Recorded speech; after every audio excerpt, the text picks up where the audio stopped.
Hello दोस्तों। आजकल मेरी बहन की हरकतें कुछ बदली बदली सी थी। ये उसकी वही उम्र थी जब वह जवान हो रही थी। मैं उससे बड़ी थी। मैं कॉलेज में पढ़ती थी और वह स्कूल में पढ़ती थी। हम दोनों ही पढ़ाई में बहुत अच्छी थी। वह इस तरह की लड़की थी कि जैसे कि उसके अगर थोड़े से भी कम नंबर मिलते तो वो बड़ी परेशान हो जाती थी। लेकिन आजकल उसने अपनी पढ़ाई पर ध्यान देना छोड़ दिया था। उसके होठों पर हमेशा कोई गाना होता। वह प्यार मोहब्बत वाली फिल्में देखती, कहानियां पढ़ती। क्या मतलब था इसका? क्या वह किसी को पसंद कर बैठी थी?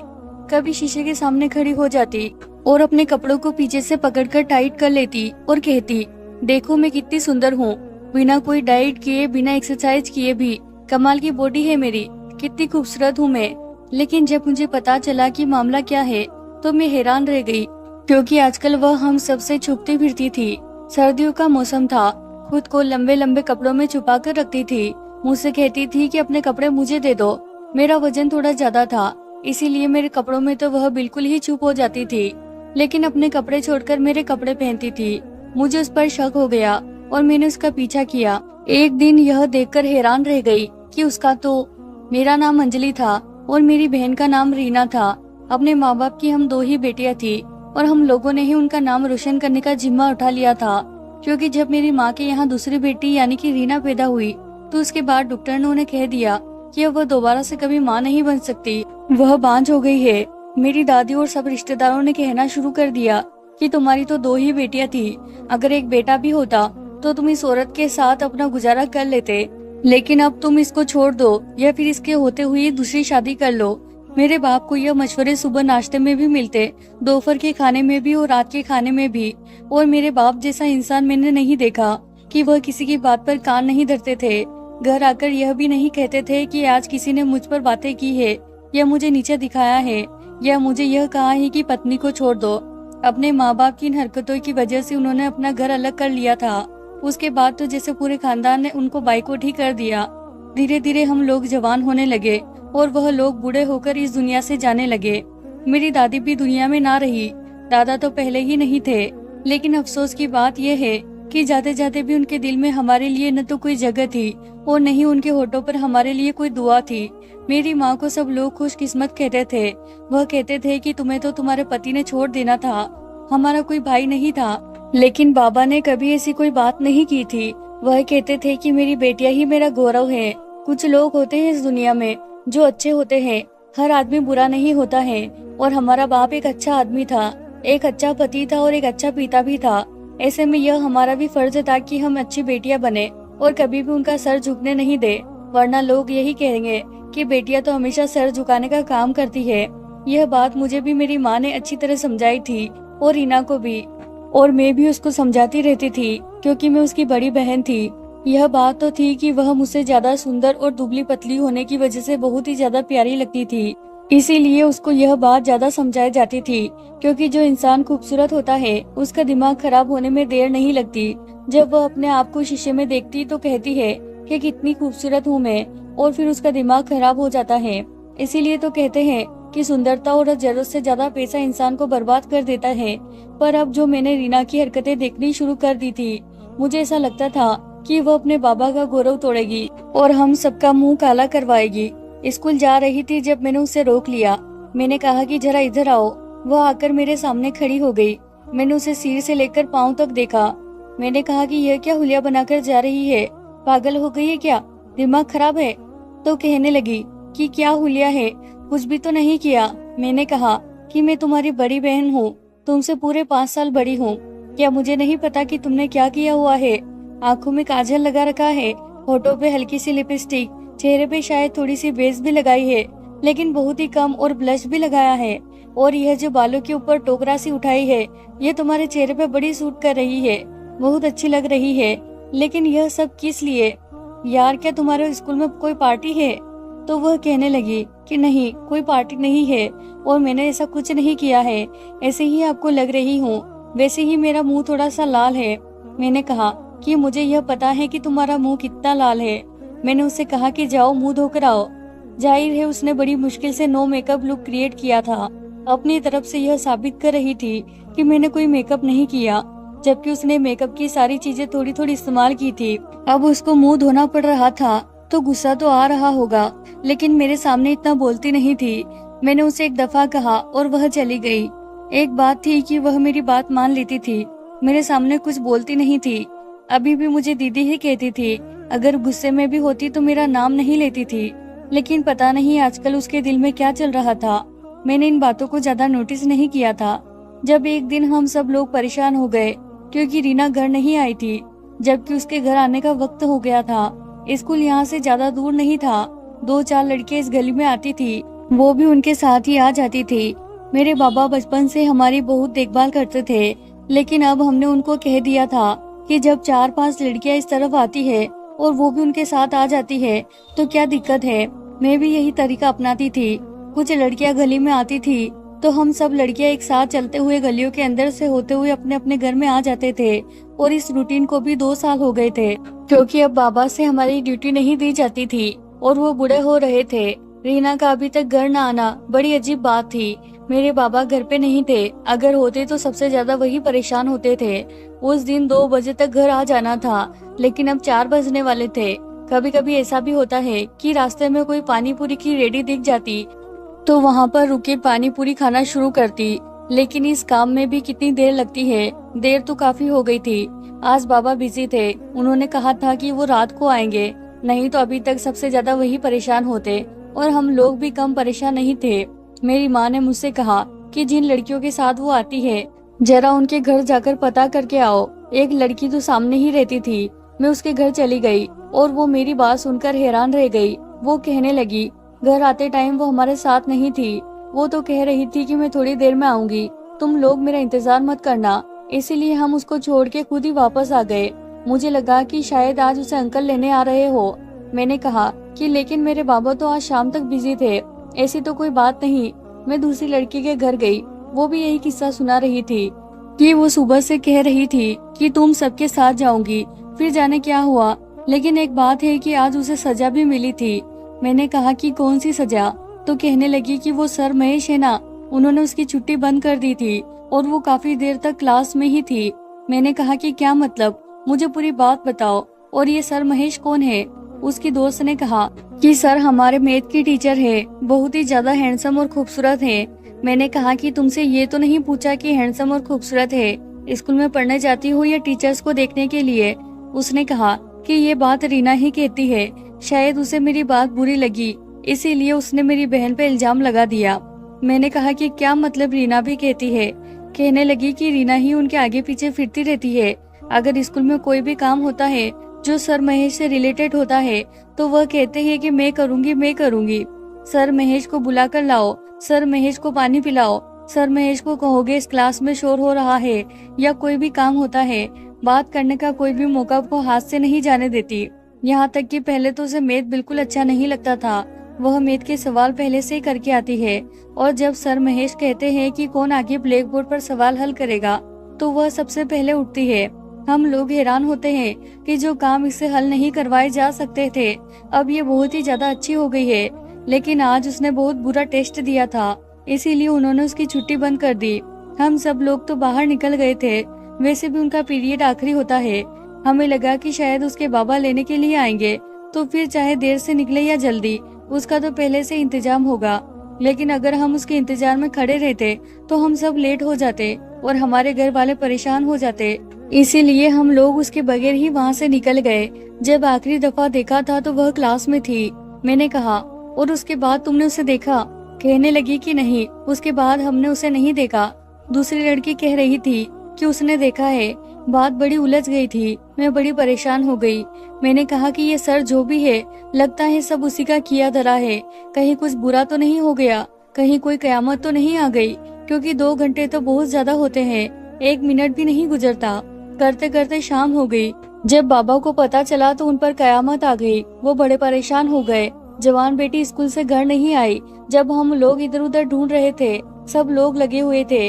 2 कजिन्स को भी बता दिया, यानी कि पूरे खानदान में ही बात फैल गई थी, क्योंकि बात कोई छोटी नहीं थी। उसके बाद अभी मैं ये बात अपने बाबा को बतानी पड़ी। उनके लिए तो ऐसा ही था जैसे उन पर कयामत आ गई। वो बड़े परेशान हो गए थे। जवान बेटी स्कूल से घर नहीं आई। जब हम लोग इधर उधर ढूंढ रहे थे, सब लोग लगे हुए थे। 2 कजिन्स को भी बता दिया। यानी कि पूरे खानदान में ही बात फैल गई थी, क्योंकि बात कोई छोटी नहीं थी। उसके बाद अभी हम लोग घर से बाहर निकले कि अचानक से मुझे गली के किनारे पर रीना नजर आई। वो चलती हुई आ रही थी। वो इस तरह से चल रही थी कि जैसे उसने अपने पाँव के ऊपर कोई भारी वजन बांध ली है, जिसकी वजह से वो चल नहीं पा रही है, यानी कि बहुत ही मरे मरे कदम उठा रही थी। उस वक्त मैंने सिर्फ इस बात पर ध्यान दिया कि वो आ गई है, उसकी शक्ल और उसकी आंखों पर नहीं। मैंने कहा कि कहाँ से आ रही हो तुम? शाम के 6 बज गए हैं, 4 घंटे से कहाँ थी? उसने कहा कि मुझे घर में तो आने दो। वो घर में आ गई और हम सबको उसने बहुत पक्का जवाब दे दिया। उसने कहा कि वो मुझे एक छोटी लड़की मिल गई थी जो स्कूल के बाहर खड़ी थी और गुम हो गई थी। पता नहीं किसी और स्कूल की थी और वहाँ की बस में बैठ के यहाँ आई। उस बस ने यहाँ से भी लड़कियाँ उठानी थी, लेकिन वो यहाँ पर उतर गई और बस वाला चला गया। मैं उसे उसके घर तक छोड़ने गई थी। मैंने सोच लिया था कि उसे अकेले नहीं छोड़ सकती। मैं उसे उसके घर तक छोड़कर आई हूँ। बच्ची छोटी थी, उसे ठीक से पता नहीं था। बड़ी मुश्किल से पूछा मैंने। बस इसी काम में मेरे 4 घंटे लग गए। कभी इस घर से पूछती तो कभी दूसरे घर से। छोटी सी लड़की थी, उसे अपने घर के बारे में क्या पता था, लेकिन मैं उसे कहाँ लेकर जाती, कैसे छोड़ देती अकेले। इसीलिए बस इसी में सब में लग गई। हमने उसे सिर से लेकर पाँव तक देखा, वो बिल्कुल ठीक ठाक थी। खैर वो आ गई थी तो सब लोग टेंशन फ्री हो गए और सबने कहा कि ठीक है, लेकिन ऐसे किसी की मदद करने के लिए बाकियों को तो मुसीबत में नहीं डालते ना। अब खानदान में तो ये बात फैल गई है, पता नहीं वो क्या कहेंगे। खैर रात हुई तो सब नॉर्मल थे। हम दोनों बहनें एक ही कमरे में सोती थी। मैंने उससे कहा कि ये सर का क्या चक्कर है, तो वो हैरान रह गई। उसने कहा कि क्या मतलब, सर का क्या चक्कर है? आपने किससे पूछा? मैंने कहा कि तुम्हारी दोस्त बता रही थी। वो गुस्सा हो गई और उसने कहा कि उसके भी दिल में कोई बात नहीं रहती। मैंने कहा कि उसके दिल में कोई बात रहे ना रहे, तुम्हारे दिल में क्या बात है, जरा बताओ मुझे, क्योंकि इस तरह की सिचुएशन बिल्कुल भी अच्छी नहीं होती है। किसी लड़की को अपने टीचर से अगर प्यार हो जाए तो ये कितनी अजीब सी बात है। ना तो समाज इसको कबूल करता है और ना ही इस रिश्ते का कोई महत्व होता है। कोई कैसे अपने टीचर के साथ कोई ताल्लुक बना सकते हैं? लोग बुरा ही समझते हैं और उसके लिए भी अच्छा नहीं होता है। मैं नहीं चाहती कि मेरी बहन किसी मुसीबत में फंस जाए, इसीलिए मैंने उसे ये बात करनी ही थी। मुझे पूछना ही था, क्योंकि मैं उसकी बड़ी बहन थी। तो मेरी बहन ने बताया कि ऐसा कुछ नहीं है दीदी, बस वो मुझे सर अच्छे लगते हैं, बड़े ही हैंडसम है, खूबसूरत से है। मैंने कहा कि तुम्हें पता है तुम क्या कह रही हो, अच्छे लगते हैं इससे क्या मतलब है? तो उसने कहा कि ऐसी वैसी कोई बात नहीं है, बस अच्छे लगते हैं।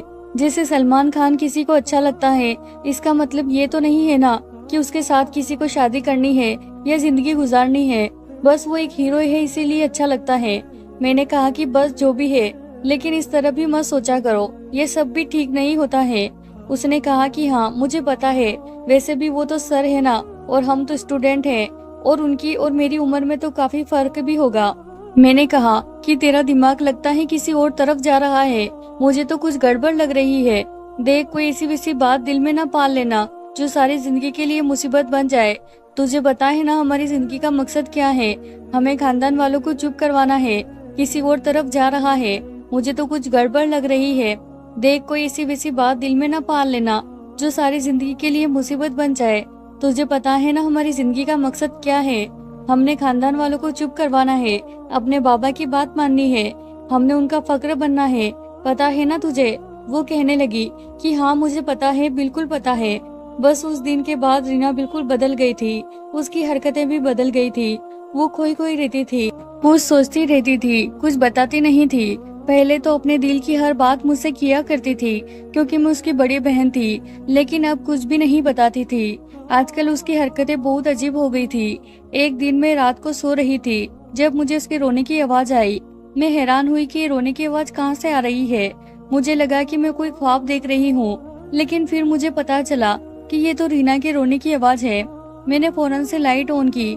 लाइट ऑन करने से पहले भी मैंने उसका नाम लिया और कहा क्या बात है, क्या हो गया?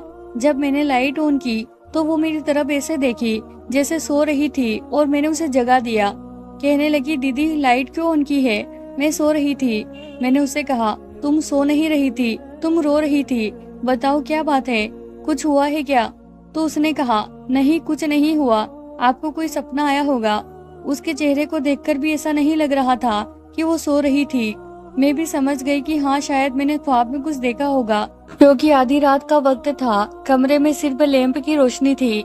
मैं फिर से लेट गई, लेकिन मेरा एक मसला था कि मैं एक दफा जग जाती तो फिर मुझे दोबारा से नींद नहीं आती थी। लेकिन ये बात रीना को पता नहीं थी। कुछ ही मिनटों बाद वो फिर से रोने लगी और अब मैं नींद में नहीं बल्कि अपने पूरे होशो-हवास में थी। लेकिन ये क्यों रो रही थी? ऐसा तो पूरे दिन में कुछ भी नहीं हुआ था कि उसने कोई बात दिल में रख ली हो। वैसे भी वो ऐसी नहीं थी कि छोटी छोटी बातों को दिल पे लगा ले, और हमारे माँ बाप हमारे साथ कभी भी इस तरह से बात नहीं करते थे कि जिससे हमें बुरा लगे। अगर उन्होंने कोई बात भी समझानी होती थी तो तरीके से समझाते थे। हम बहनों में तो वैसे भी लड़ाई झगड़े वाला कोई माहौल नहीं था, क्योंकि मैंने उसे हमेशा अपनी औलाद की तरह ही पाला था। वैसे तो मैं उससे 5 साल बड़ी थी, लेकिन मैं बड़ी बहन थी, इसीलिए मेरे लिए तो वो हमेशा छोटी ही रहती। फिर ये रो क्यों रही थी? एक दिन मैं परेशान होकर उसके स्कूल चली गई। सोचा कि सबसे पूछती हूँ कि कैसी स्टूडेंट है, पढ़ाई में कैसी जा रही है, क्योंकि अब बस आखिरी साल ही तो था। मैं उसकी क्लास इंचार्ज से मिली। उससे कहा कि पहले तो बहुत अच्छी थी, क्लास की टॉप 10 लड़कियों में थी, लेकिन आजकल कुछ गड़बड़ाई हुई सी है। आपके घर में कोई मसला चल रहा है क्या? मैंने कहा कि नहीं जी, घर में तो कोई मसला नहीं चल रहा, भगवान का शुक्र है। पता नहीं फिर वो ऐसा क्यों कर रही है। स्कूल वालों ने यही बातें की। मैं एक जगह बैठी थी जब मेरे सामने से एक आदमी गुजरा और मैं उसको देखकर हैरान रह गई कि ये कौन है, क्योंकि वो आदमी नहीं, ऐसा लगता था कि उस पे हुस्न का साया था। जैसे जब खूबसूरती बनाई जा रही थी तो वो खूबसूरती की कढ़ाई के अंदर ही गिर गया था। बहुत ही ज्यादा खूबसूरत आदमी था। इतना खूबसूरत आदमी मैंने तो अपने आसपास पहली दफा देखा था, यानी कि फिल्मों, ड्रामों या किसी और चीज के अलावा बिल्कुल ही हीरो जैसा लगता था। लंबा चौड़ा, खूबसूरत, सफेद रंग का मालिक, और नैन नक्श भी ऐसे थे कि जैसे देखकर कोई पागल हो सकता था। पर ये कौन था? जब वो वहाँ से गुजरा तो 2 लड़कियां देखकर हंस रही थी। मैं उनके पास गई और मैंने कहा कि ये कौन है, तो कहने लगे कि ये महेश सर है, वो पढ़ाते हैं। और मैं समझ गई कि तभी मेरी बहन कह रही थी कि वह बहुत अच्छा है और अच्छा लगता है। ये तो किसी को भी अच्छा ही लगेगा, बुरा तो नहीं लग सकता। ऐसा खूबसूरत मर्द तो हम लोगों ने पहले कभी देखा ही नहीं था। वो कह रही थी कि मुझसे उम्र में कुछ ज्यादा बड़ा है, लेकिन इतना बड़ा नहीं लग रहा था। मैंने सोचा कि इनसे भी बात कर लेती हूँ कि आप मेरी बहन की क्लास को पढ़ाते हैं। मैं उनके पीछे पीछे जाने लगी। वो स्टाफ रूम में जा रहे थे। मैंने कहा कि 2 मिनट आपसे मुझे रीना के बारे में बात करनी है। उन्होंने कहा, रीना? वो किसी सोच में पड़ गए। उनकी आवाज भी बड़ी कमाल की थी। फिर उनको याद आ गई और मैंने कहा कि जी, उसके बारे में बात करनी है। तो उन्होंने कहा कि हाँ, अच्छी लड़की है, पढ़ाई में भी ठीक ठाक है, मैथ भी उसको अच्छा लगता है। वो बहुत जल्दी जल्दी बात कर रहे थे। उन्होंने मुझसे पहले पूछा कि आप कौन है, तो मैंने कहा कि मैं उसकी बड़ी बहन हूँ। मैंने कहा कि सर, मुझे ऐसा लगता है कि सब कुछ ठीक नहीं है। आप इतने आराम से कह रहे हैं, लेकिन वो बिल्कुल भी पहले की तरह पढ़ाई में ध्यान नहीं दे रही है। उन्होंने कहा कि ये तो आप लोगों का मसला है, मेरा नहीं। वो बात खत्म करके वहाँ से चले गए और मैं इस नतीजे पर पहुँच गई कि जो लोग खूबसूरत होते हैं वो अच्छे नहीं होते। बड़ा ही कोई बदतमीज आदमी था, जल्दी जल्दी बात खत्म कर दी। दिन इसी तरह गुजरने लगे और सर्दियों का मौसम आ गया। रीना मेरे कपड़े पहनने लगी। मैंने उसे कहा कि तुम मेरे कपड़े क्यों पहन रही हो, तो कहने लगी कि मुझे ढीले ढाले कपड़े पहनना अच्छा लगता है। अपने आप को बड़ी सी चादर में छुपा कर रखती थी और उसके ऊपर भी बड़ा सा स्वेटर पहन लेती थी। मैंने कहा कि तुम्हें इस बार ज्यादा ही सर्दी लग रही है, तो उसने कहा कि हाँ, लग रही है। वो हमेशा कहीं खोई खोई सी रहती थी, रातों को उठ उठ कर रोती थी और बहुत ज्यादा परेशान रहती थी। स्कूल से अक्सर लेट हो जाती थी। कुछ तो ऐसा था जो उसके छोटे से दिल में चल रहा था और हमें पता नहीं था। लेकिन मुझे ये भी नहीं पता था कि मुझे इस तरह से पता चलेगा कि मैं हैरान ही रह जाऊंगी। एक दफा तो मैंने उसकी डायरी की तरफ देखा। वो अपनी डायरी कभी किसी को नहीं देती थी। उसने मुझसे कहा कि जरा डायरी पकड़ाना। मुंह उसका दूसरी तरफ था। मैंने जल्दी जल्दी एक पेज खोला और शुरू की 4 लाइनें पढ़ ली, क्योंकि उससे ज्यादा मैं पढ़ नहीं सकती थी। मैंने उसे उसकी डायरी पकड़ाई और खुद में पीछे बैठ गई। पर वो 4 लाइनें ही इत्तेफाक से मैंने ऐसी पढ़ी थी कि मैं हैरान रह गई थी। शायद ये भी भगवान की तरफ से इशारा था कि जैसे ही मैंने डायरी को अचानक खोला, वही बात मेरे सामने आ गई जो शायद मैं जानना चाहती थी। उन 4 लाइनों के बारे में बताती हूँ। देखा था कि सर महेश से मुझे इस बात की उम्मीद नहीं थी। उन्होंने मेरे साथ बहुत बुरा किया। आजकल मैं बड़ी परेशान हूँ, यानी कि जो भी उसके दिल में चल रहा था उसका ताल्लुक सर से जरूर था। खैर उसके फाइनल पेपर भी हो गए और अब वो घर पर ही थी। अब आगे क्या करना था उसके बारे में सोचने का वक्त था। हमारी तो पढ़ाई के दिन थे, हमने तो अच्छी पढ़ाई ही करनी थी। पर उसने इनकार कर दिया और कहा कि मैं आगे पढ़ना नहीं चाहती। मेरे पापा ने कहा, क्यों बेटा, आगे क्यों नहीं पढ़ना चाहती हो? तो उसने कहा, पापा मुझे पढ़ाई अच्छी नहीं लगती, मेरा पढ़ाई से ज्यादा दिमाग नहीं चलता, मैं कुछ और कर लूंगी, कोई कोर्स कर लूंगी। मेरी माँ भी गुस्सा होने लगी कि जब बड़ी बहन ने इतनी पढ़ाई की है तो तुम्हें भी करनी है और तू कहती है कि कोई कोर्स कर लूंगी। मेरे बाबा ने कहा कि देखो इसको तंग नहीं करो, इसकी अपनी मर्जी है, अगर करना चाहती है तो ठीक है, नहीं करना चाहती तो हम उस पर दबाव नहीं डालेंगे। मैंने बाद में बाबा से कहा कि आपने बात खत्म यूं कर दी, तो बाबा ने कहा कि अभी वो खुद समझ नहीं पा रही है कि उसने क्या करना है। जितनी दफा हम उससे कहेंगे वो इसका उल्टा ही करेगी। अभी वैसे भी दाखिले में 2-3 महीने हैं, उसे सोच लेने दो कि उसको क्या करना चाहती है, जो भी करना होगा बता देगी। मैं अपनी बहन को अच्छी तरह जानती थी, ये उसकी जिंदगी में होने वाला सबसे बड़ा फैसला था।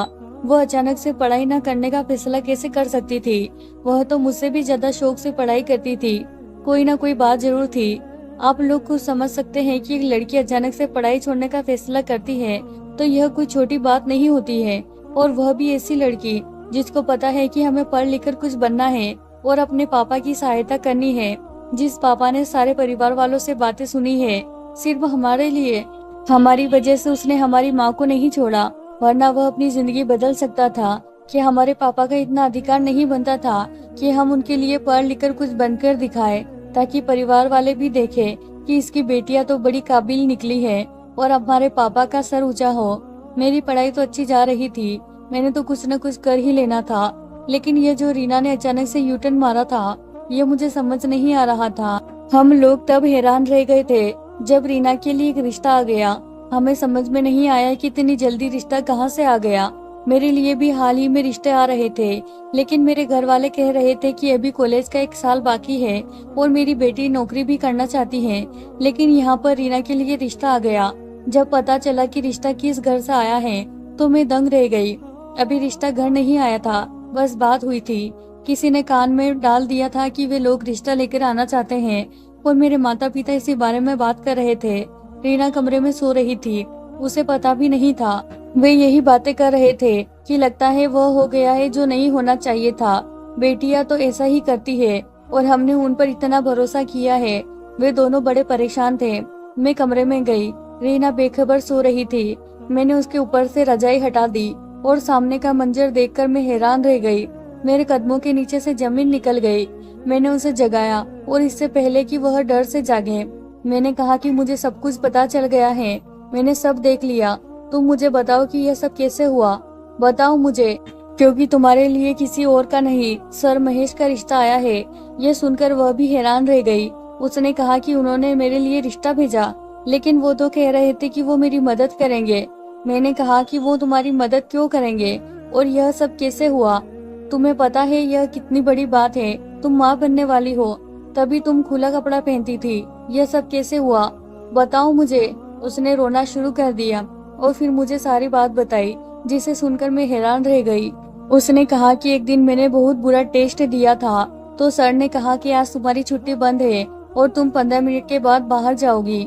मैं क्लास में बैठी थी, सर क्लास से चले गए। उन्होंने मुझे कहा था कि सामने घड़ी लगी है, पूरे 15 मिनट के बाद जाओगी। वे लड़कियों पर हाथ नहीं उठाते और उन्हें स्टिक से मारने की सजा भी नहीं देते, लेकिन ऐसी सजा दे देते हैं। इसीलिए मैं वहीं बैठी थी जब अचानक वहाँ एक आदमी आ गया।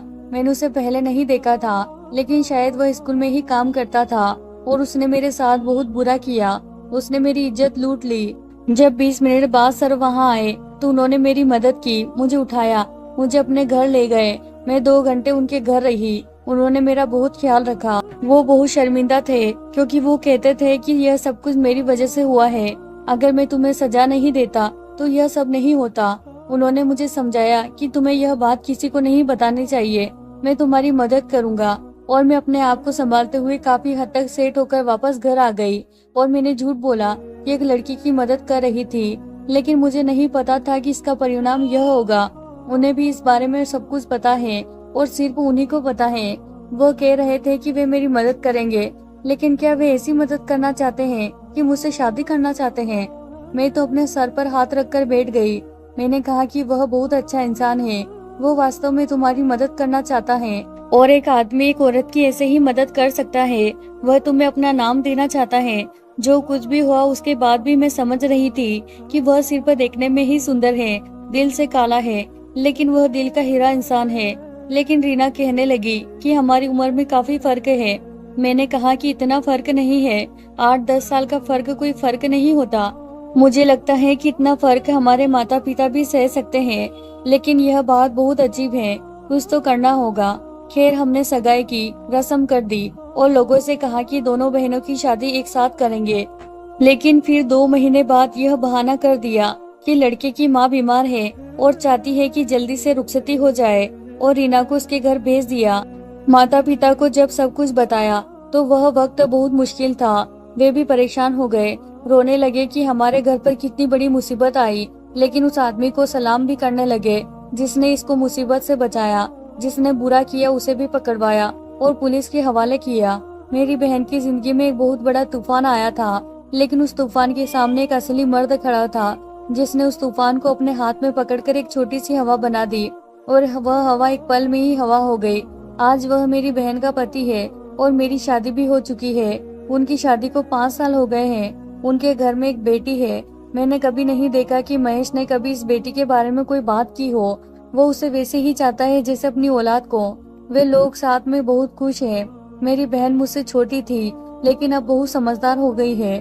उसे देखकर ऐसा लगता है जैसे वह कभी छोटी थी ही नहीं। जिंदगी ने वाकई उसके साथ अच्छा नहीं किया, लेकिन उसे एक अच्छे इंसान से तो मिला दिया। मैं अपनी कहानी सुनाकर आप लोगों को यही बताना चाहती हूँ कि आदमी कभी मजबूर नहीं होता। जो आदमी कहता है कि मैं मजबूर हूँ, वह या तो आदमी ही नहीं होता या फिर वह झूठ बोल रहा होता है। कभी आदमी भी मजबूर हुआ है क्या? मजबूर तो हमेशा औरत होती है। आदमी को भगवान ने यह ताकत दी है कि वह औरत को बचा सके। यह जो उसे रखवाला बना दिया गया है, यह यूं ही नहीं बनाया गया है। यह रखवाला बहुत बड़ा शब्द है। इसका बोझ उठाना आसान नहीं है, लेकिन आदमी इस काबिल है कि वह इसका बोझ उठा सकता है। अगर न उठाना चाहे तो अलग बात है। आप लोग बताइए कि क्या आप में से कोई महेश की जगह होता तो वह ऐसा कदम उठाने को तैयार था? यह तो वही बात थी कि उन्होंने वाकई वह कर दिखाया जो और कोई भी नहीं कर सकता था, क्योंकि इतना हिम्मत लाना भी बड़ी बात होती है। जो इंसान दूसरों को पढ़ाना सिखाता है वो खुद अच्छा इंसान ही होता है, और एक अच्छा इंसान ही एक अच्छा शिक्षक होता है। हमें ऐसे मर्दों की कहानियां भी आगे लानी चाहिए जो औरत का ख्याल रखते हैं, उसके लिए कुर्बानियां देते हैं, उसे मोहब्बत करते हैं, उसे समाज से बचा लेते हैं। लेकिन कहानियां हमेशा ऐसे मर्दों की आगे आती है जो औरत के साथ बुरा करते हैं। क्या आप कुछ सोचेंगे? सारे के सारे इंसान बुरे नहीं हो सकते, बिल्कुल वैसे ही जैसे सभी इंसान अच्छे नहीं होते। तो दोस्तों ये थी हमारी आज की कहानी। आपको कहानी पसंद आई हो तो इसे जरूर लाइक कीजिए। आपकी राय हमें कमेंट बॉक्स में बताना ना भूलिएगा दोस्तों।